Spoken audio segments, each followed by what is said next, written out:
Hello friends, in this video I will show you that how we can use this tool which is called Polygon tool. So Polygon tool, you select and you can create a polygon shape like this. Control Alt Home, this keyboard shortcut key you can use to move this anchor point in center. And if we create another shape, like first I move this here and then again I will create another shape. This is shape 2.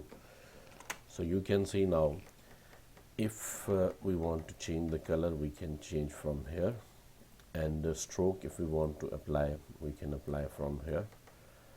And stroke option, like if you want less stroke, so you can use like this. Then see in the polystar, this shape you can see here, polystar path 1. If you click here, you can see there are 0.5. so if we increase it, you can see it's changing. If I select 3, it will be like triangle shape. So with this, like, you can create polygon shape and triangle shape.